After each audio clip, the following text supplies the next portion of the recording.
Welcome to the Radio Academy podcast. I'm Christian Hugill, and today it's all about life after prison.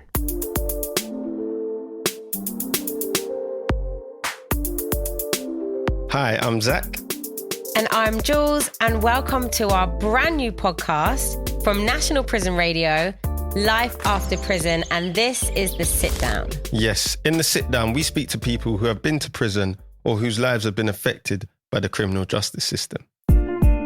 Life After Prison is a podcast channel featuring two pods. More about what they do shortly, but if you're interested in what life is like on the inside, and well, after being on the inside, it's a fascinating listen. It's not just for people who've been affected by the criminal justice system, but of course, it is an amazing resource for them. And before you hear from Zach and Jules, the presenters, producer Beth Madden tells us a bit about the Prison Radio Association.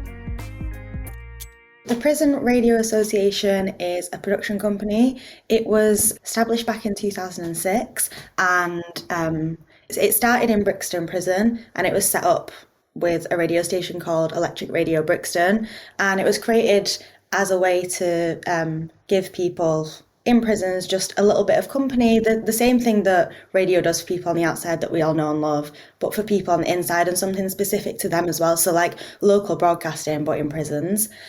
Electric Radio Brixton was really successful, so a few years later they kind of rebranded it and launched it as National Prison Radio, and then it went across lots of different prisons across the UK, but was still broadcast outside of HMP Brixton. People from the prison work on the radio station as well, so in case anyone doesn't know, there's lots of different jobs that you can get inside, like being a cleaner or working in the kitchen or whatever it might be. And one of the jobs that you can get in Brixton and in Style is to work on the radio station. So there'll be a few different people who come to the station and work with our colleagues at PRA to create radio content basically that plays out nationally. I know what job I'd be going for, I can tell you that much. Zach, where did your journey start with it? I served time in prison myself, and that's when I first heard about National Prison Radio. You know, they did quite a few shows that caught my attention and that helped ease your time in there. You know, it gives you something to resonate with. So that's how I found out about National Prison Radio. But when I got released from prison, I started my own, doing my own little podcasts here and there. And then a friend of mine said that National Prison Radio is starting a new podcast. They're looking for podcast hosts. I know one person that works there. Really think you should apply, go for it. So sent in my video application, and the rest is kind of history. You know, we went through the next stages, and then I met Jules at sound testing, heard how her voice sounded, was like, yeah, this is gold. It's going to be magic. And from there, it's just going from strength to strength. And I'm really proud of what we're accomplishing here. Jules, was it a similar situation for you? Similar, slightly, yeah. Similar in the sense that I served time in prison myself as well. I listened to National Prison Radio at times inside as well. And yeah, so that's when I first heard about it. So as I was when I got released from prison, I worked with National Prison Radio.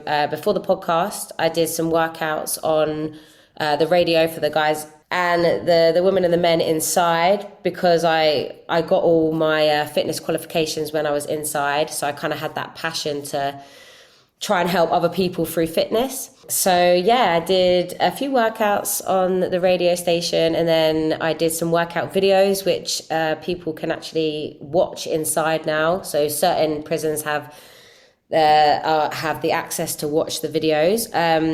And it was then where I met our boss, Andrew, who contacted me a few months later and said, there's a podcast role that's with National Prison Radio. It's a new role, a new podcast. Go for it. I think you'd be great, whatever. And then, yeah, I went for it.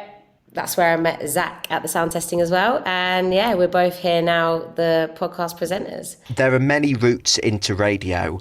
Going via a fitness DVD style production is a new one to me. That's excellent, Jules. That's a new route into radio. I really enjoy it. Beth, we're talking today specifically about the Life After Prison podcast.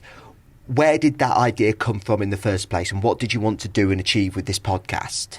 Yeah, as I kind of mentioned, Prison Radio Association is a production company. National Prison Radio is just one of the things that they run. And then some other things that they do are, produce podcasts and things for like the BBC, or we've made podcasts with the MOJ or other organisations that might come to us and want to get a particular message out. I can't take credit for the idea of Life After Prison. It was my brilliant colleagues at Prison Radio Association, including Andrew, who Jules mentioned, that kind of came up with this idea.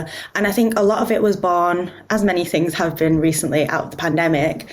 My colleagues couldn't get into the prisons to work with the people inside to make that kind of radio. So you had to get a bit more creative, think outside the box a little bit. So another thing that the Prison Radio Association are really good at is they've got kind of resettlement schemes and keeping in touch with people that they've worked with inside to just try and help them, find work and get into the media industry as well. During that time, some of my colleagues reached out to other people that they'd worked with inside that were now out, that they knew to be great talkers and great presenters, and they wanted to work with those a little bit more. And I think out of this idea was born out of, okay, well, we've got this great thing that we've established inside that provides all this support, entertainment, information to people and is really well received. But people can only access that on the inside. And then when they leave and there's kind of all of these new challenges that people are facing, they also kind of are losing that support, not just prison radio, but other kind of ways of support that they might have had inside they no longer have. So it was a little bit of a thought of like, okay, well, how can we carry on this work that National Prison Radio does, but on the outside? And the thing that struck me about it when I first listened to it is its raw honesty. It feels like there are no subjects off the table, and it deals with Zach and Jules what must have been a horrendously tricky time in your respective lives. Zach, to you first, why did you make the decision that you wanted to A, talk so openly about these times, and B, revisit it? Because I've interviewed people who've been to prison before and they want to move on. They want to completely forget about it, but you've obviously made a decision to be much more upfront and open about that.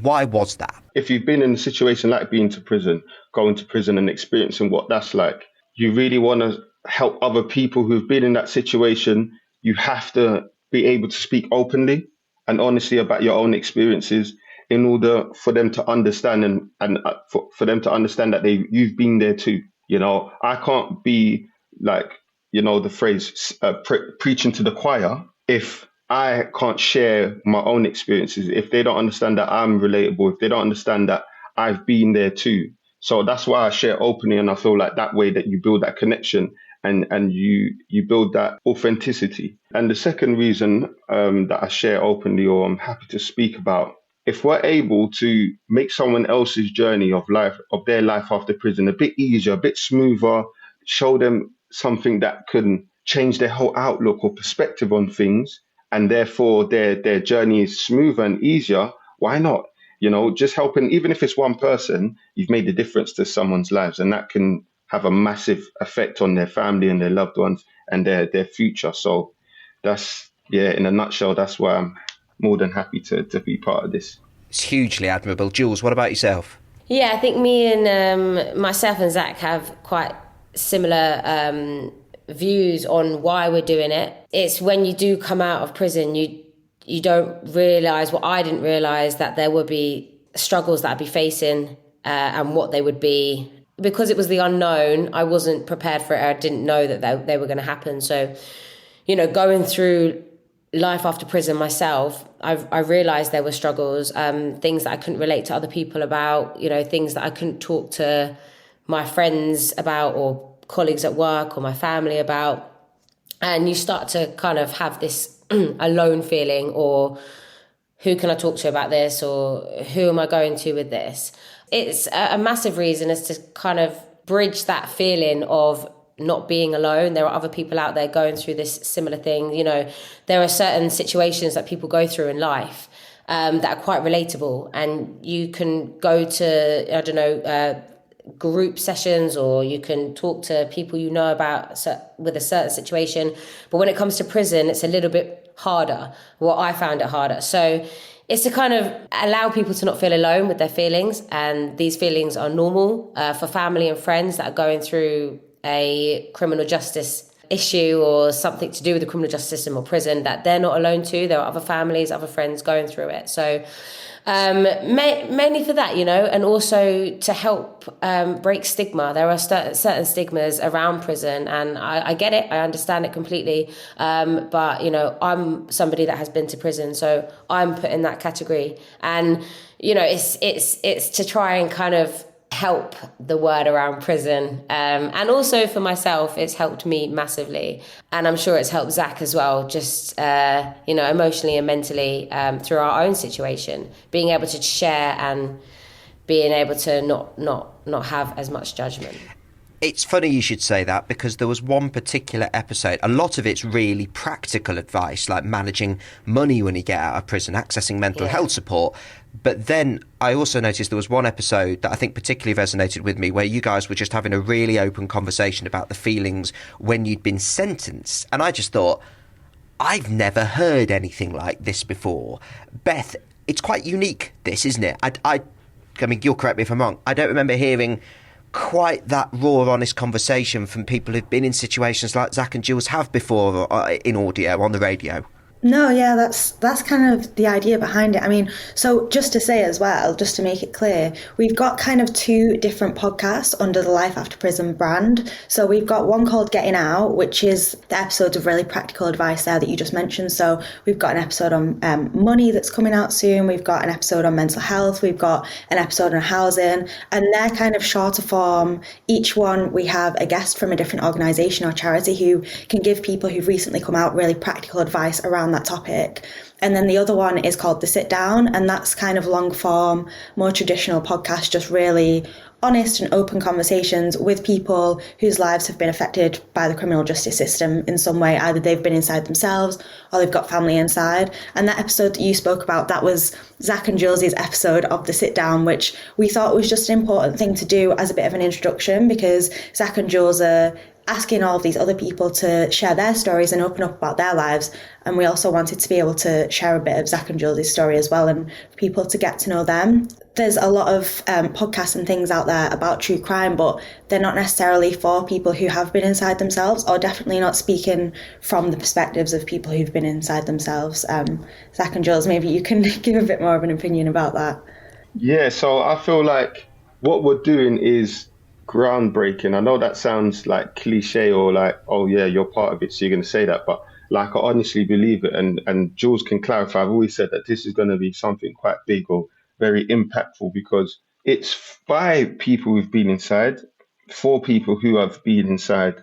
That in itself is like our USP. Do you know what I'm saying? That's what makes us unique. That's what makes us stand out. And I feel like this can massively help people, because there's people out there that you may have never known they've gone to prison. They haven't experienced what it's like coming out, and they're going through the whole roller coaster of emotions and the roller coaster of the journey that it is, because we acknowledge on this podcast that it's not, oh yeah, it's not easy. What we're telling you is not going to make it smoother or make it as easy as possible, but we're going to give you, as we say, the real spiel. We're going to tell you how exactly what it's going to be like and what you're going through. And that way, someone who's never had that person to speak to and express how they're feeling, they could be like, yeah, that's what Jules, I get what Jules means, or I understand what Zach's saying here. That makes sense. Okay. So then they've got, a sense of community. They got somewhere they feel like they belong, and somewhere where they feel like they're understood. I was involved in like gangs and stuff like that, where there is a hierarchy and your voice gets taken away to an extent. You don't kind of get too much of a say. And especially growing up in care as well, when you've got constant practitioners writing on behalf of you, speaking on behalf of you, I didn't know what I wanted or what I stood for or anything like that. So that allowed me to kind of decide who I wanted to be and start creating that version of myself.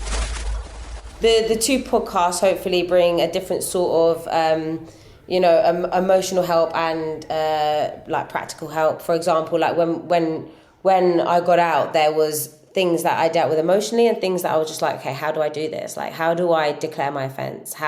When do I declare my offence? Do I always have to do that? And, things that you just don't think that you need like a go-to help with. That's why with the getting out, hopefully that does help there. And with the sit down, a variety of people with different experiences. Hopefully, like Zach said, you have no idea who's been to prison out there or who this can help. And a lot of people probably haven't even spoken about the fact that they have been in prison. So might just be dealing with this their whole lives and just thinking, okay, I'm still like weirded out about the fact that I can't relate to anyone with it. But, you know, it's about people go through things, people go through experiences, and being able to relate to one another about it and not feeling completely weird about it. You know, we want to be a support for people who've been inside, but we also hope that people who haven't been inside, like you just said, Christian, can also listen to the podcast and learn something about it. And maybe it will change people's perspectives or change stereotypes that they might have and think, oh, these are just normal people. And, you know, there's a lot of different reasons why people might end up inside. I was about to say, because Zach earlier said it's by people who've been inside, for people who've been inside. And of course it is. It does have a much broader reach, because I'm in the fortunate enough position I've never been inside, and I found the pod fascinating. I really found it fascinating because it's insight that as I say, I don't think I've heard on the radio before. Final question, very briefly to you, Zach and Jules. I mentioned earlier, there must be times in this podcast where it's tricky because you are looking back on a really tough time. But that said, how rewarding is it to do? Because you must enjoy it because you're still doing it. So how rewarding is it? Go on, Jules, you first. I mean, you're right. It's emotional. You know, every time we do a sit down, a getting out, meeting new people, doing interviews, we are bringing up our experiences, and we're also kind of now hearing about other people's experience. So it's all quite emotional. Even if we don't realize it is, we are talking about things that are quite emotional. So, but overriding all of that, you know, we're expressing things that maybe we haven't expressed before, or we're relating even more with people. We're helping other people that come on the podcast. Other people are opening up, trying to connect people together. Even though me and Zach I was in a women's, Zach was in a men's, but when we talk about prison and talk about experiences, a lot of it is the same. And me and him relate all the time with it. And that's a nice feeling. That's a community that we're building and we have, and something we can share. So it is emotional stuff, but it's so rewarding. And the more and more we do it, the more excited we get about it, and the more people we reach and hopefully do reach, the better feeling it is. So yeah, it's great. There's sometimes you're talking about something, you're like, oh my days, I didn't really think of it like from that perspective, you know, I didn't. And sometimes it gives you another way to unpack and understand your whole experience, you know. There's one episode that we did where we speak to Tracy and my mum, who are two mothers who have got children in prison, you know. How did it feel when I got sentenced then? It was the saddest day of my life on that day. Oh, you're melting my heart. You know, and I came home and I was just sitting down, you know, staring at the window, as Tracy said, you know, in the kitchen, sitting down quiet. And I went upstairs and I cried. You know, I cried for a while. And then I said, okay, let me pray for him, you know. I went to see him. And the day I went to see him with the social, you know, services, and I came back home, I cried that night. I've never had a conversation with my mum about what my sentence or my time in prison did to her and how it was for her on the outside. Well, you know, you have that thought of, okay, it must be tough, but then it made it super clear. This is exactly how your mum felt and and I had to keep my composure during that episode. You know, I had to really keep strong. Jules shed a tear. I knew I was gonna say that, innit, Jules? Jules shed a little tear. It was a bit emotional, you know, but like, and since then, a lot of people have said to me, like, you know, like, that's really brave for having that conversation. Really commend you, you know, like, it's really honest. And so, yeah, sometimes it's tricky, but, you know, try to be the professionals that we are. Also to add, it's true, but also to add, like, the more people that like feed back to us as well. Like, I've had people that have never been inside, don't have any family or friends inside, but they message me or they come up to me and they say, you know, the podcast that you did really relates to me in this way, in a different way. And I'm like, wow, this is that's so lovely to hear. And it's helped my family as well deal with their emotions about, they're now starting to relate to people about it. So instead of feeling so isolated in this prison thing, it's more, being able to share. So yeah, I did get emotional in that episode. Yes. Just to clarify. Yes. Thanks, Zach. Sweet.